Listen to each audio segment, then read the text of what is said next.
Halo Garuda fans. Jangan lupa klik subscribe dan aktifkan lonceng notifikasi biar kamu gak ketinggalan live update dan preview terbaru dari tim kebanggaan kita, Indonesia. Kawan, kabar kurang menggembirakan datang dari kubu Timnas Indonesia. Sang penjaga gawang, Emil Audero terancam dicoret dari skuad Timnas Indonesia jelang kualifikasi Piala Dunia 2026. Sang kiper mengalami cedera saat membela Cremonese. Pada Sabtu malam kemarin waktu Indonesia Barat, Grigio Rossi bermain menghadapi Como. Itu merupakan laga lanjutan kasta tertinggi Liga Italia, Serie A. Audero seharusnya kembali bermain untuk Cremonese sebagai starter. Namun, pelatih Davide Nicola batal memainkannya karena mengalami cedera. Sang penjaga gawang berusia 28 tahun kemudian digantikan oleh Marco Silvestri di bawah Mistar. Meski dengan kiper kedua, Cremonese tetap berhasil mengklaim hasil imbang 1-1. Yang mencemaskan untuk supporter Timnas Indonesia adalah kondisi Emil Audero. Sebab, skuad Garuda akan bermain menghadapi Arab Saudi dan Irak pada putaran keempat kualifikasi Piala Dunia 2026. Terlebih, tidak ada jaminan Maarten Paes akan berada dalam kondisi prima setelah absen panjang. Sang kiper FC Dallas juga telah menepi selama sebulan terakhir, namun tetap dipanggil untuk bulan depan.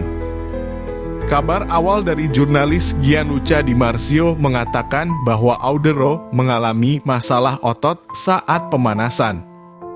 Namun warta itu berkembang. Menurut klaim dari media Italia, Gol Italia, Audero mengalami ketegangan flexor.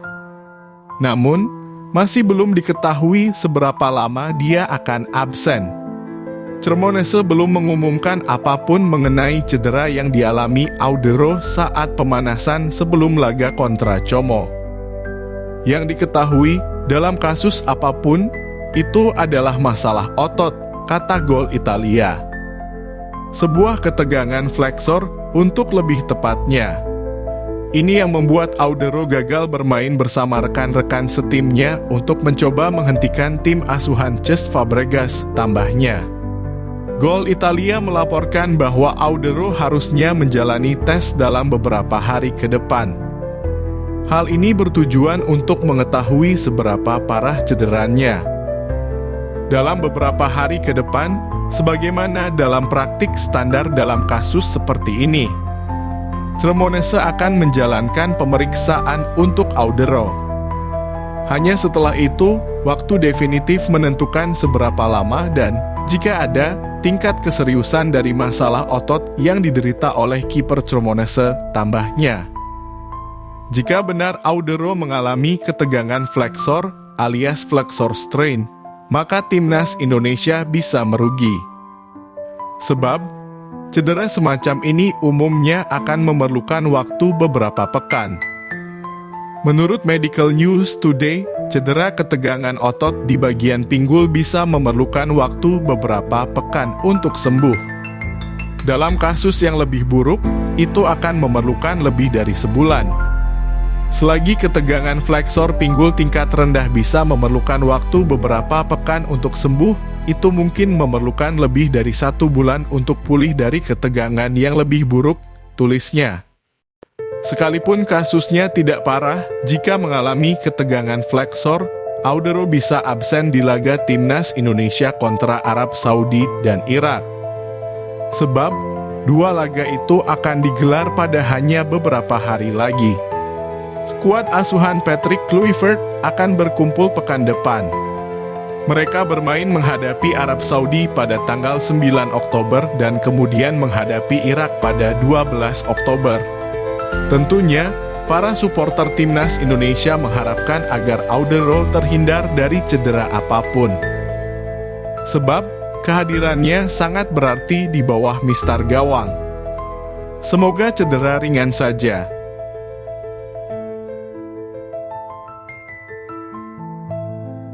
Kisah transfer back Timnas Indonesia, Mads Hilgers, dengan klubnya FC Twente kini semakin panas. Setelah berbulan-bulan memilih diam, bek timnas Indonesia itu akhirnya buka suara melalui agennya Mohamed Sinoe yang membeberkan fakta sebenarnya. Hilgers merasa dirugikan oleh pemberitaan media lokal Belanda yang menyebut dirinya ingin hengkang. Mes TidakpernaH berkata, "Saya ingin pergi. Saya menerima banyak artikel yang dikirimkan kepada saya." Pers lokal bahkan melaporkan bahwa Mes mengucapkan selamat tinggal kepada rekan-rekan setimnya di akhir musim lalu, kata Sinoe, dilansir Twente Insite. Bohong. Jurnalisme yang buruk karena Anda hanya menulis sesuatu tanpa memeriksa faktanya. Di akhir musim lalu, Mes mengungkapkan ambisinya kepada klub dan berkata jika ada kesempatan, "Saya ingin mengambil langkah di bidang olahraga musim panas ini." Setelah bertahun-tahun di FC Twente, tegasnya. Dalam artikel tersebut, Sinoe kemudian menjelaskan kronologi sebenarnya. Pada akhir musim lalu, Hilgers hanya mengutarakan ambisinya untuk berkembang dan berharap jika ada kesempatan, ia bisa mencoba tantangan baru di liga yang lebih besar. Sejak kapan menjadi ambisius sebagai pemain menjadi dosa besar? Kami juga harus jujur satu sama lain. Dari sudut pandang manapun, Eredivisie adalah batu loncatan bagi setiap pemain muda berbakat menuju 5 liga besar teratas di Eropa, ucap Sinoe. Namun, Hilgers tidak pernah memaksa untuk pergi. Ia bahkan sempat berbicara langsung dengan Direktur Teknik Arnold Brugging dan Manajer Umum Dominikus Scholten. Saat itu, kedua belah pihak sepakat bahwa jika ada tawaran bagus, mereka akan mempertimbangkannya. Sayangnya, hingga kini tidak ada tawaran konkret yang datang. Masalah makin pelik ketika FC Twente merekrut staf Lemkin dan langsung menjadikannya pilihan utama. Hilgers merasa aneh karena ia masih terikat kontrak dan belum menyatakan keinginan untuk pergi. Mes menjawab bahwa ia merasa aneh karena ia masih pemain kontrak di Twente dan belum ada rencana untuk pergi, ungkap Sinoe. Drama ini membuat situasi semakin panas. Hilgers belum juga diturunkan di pertandingan resmi musim ini. Hal ini berdampak besar pada kariernya, termasuk tidak dipanggil oleh Patrick Kluivert untuk memperkuat timnas Indonesia jelang laga krusial di round 4 kualifikasi Piala Dunia 2026. Ini tidak sepenuhnya menyenangkan, tetapi Mes adalah seorang profesional sejati. Dia bekerja sangat keras setiap hari dalam latihan. Jika saya harus menggunakan satu kata untuk menggambarkan perasaannya, kata itu adalah kecewa atas perlakuan yang diterimanya, jelas Sinoe. Kini, semua mata tertuju pada FC Twente. Akankah mereka memperpanjang kontrak Hilgers, menjualnya sebelum habis masa kontrak, atau justru membiarkannya membeku di bangku cadangan hingga akhir musim?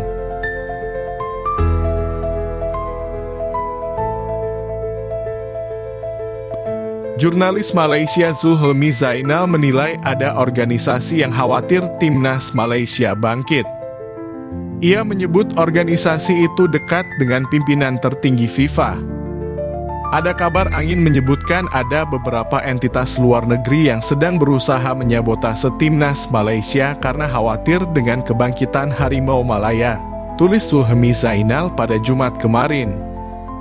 Entitas-entitas ini terlihat dekat dengan pucuk pimpinan tertinggi FIFA, lanjut Zulhelmi Zainal.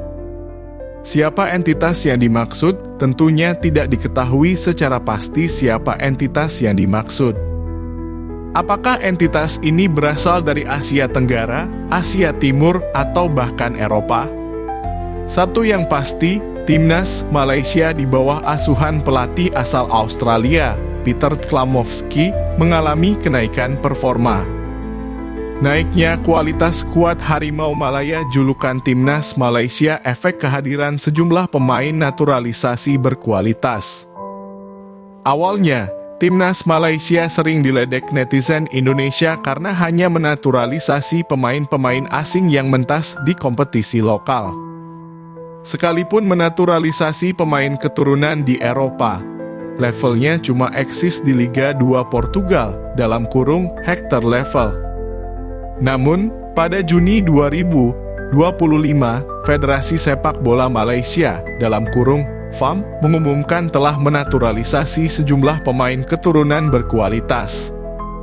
Beberapa dari mereka adalah Joao Figueiredo yang saat itu bermain untuk Istanbul Basaksehir, Facundo Garcesbek, Deportivo Alaves, Rodrigo Holgado penyerang, America de Cali, Emmanuel Machuca penyerang, Velez Sarsfield dan lain-lain. Kehadiran nama-nama di atas mengernyitkan dahi sejumlah pencinta sepak bola tanah air. Sebab, proses naturalisasi yang dilakukan Malaysia masuk kategori ekspres. Singkatnya, kehadiran Joao Figueiredo dan kawan-kawan membuat timnas Malaysia menggila. Di matchday kedua grup F babak ketiga Piala Asia 2027 pada Selasa 10 Juni 2025, Malaysia menang 4-0 atas Vietnam. Kemudian pada FIFA Matchday September 2025, Timnas Malaysia menang atas tim peringkat 99 dunia Palestina dengan skor 1-0. Kesimpulannya, apakah benar ada yang iri dan ingin menyabotase Timnas Malaysia? Saya rasa tidak masuk akal tuduhan ini.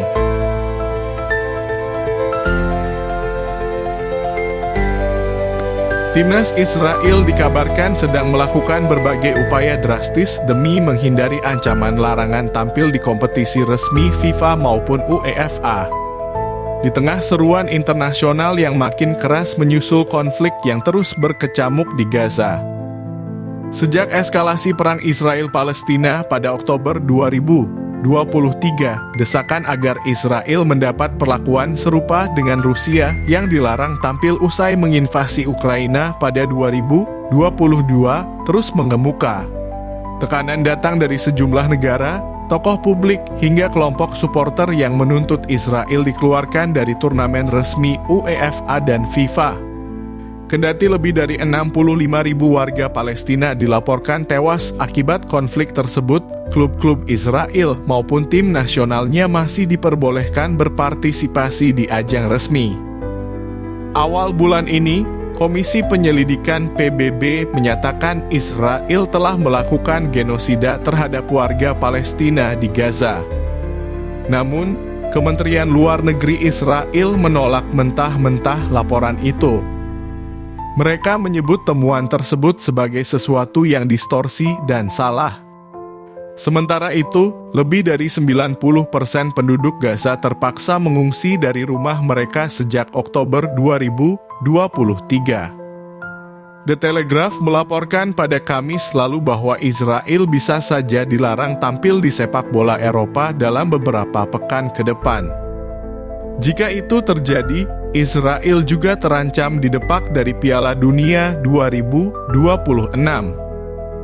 Media tersebut menulis, mayoritas anggota Komite Eksekutif UEFA mendukung penangguhan Asosiasi Sepak Bola Israel (IFA) beserta klub-klubnya, dan pembicaraan dengan FIFA mengenai langkah serupa pun sedang direncanakan. Di sisi lain, Sky News memberitakan bahwa pemerintahan Donald Trump berupaya mencegah FIFA menjatuhkan sanksi terhadap Israel menjelang Piala Dunia 2026 di Amerika Utara.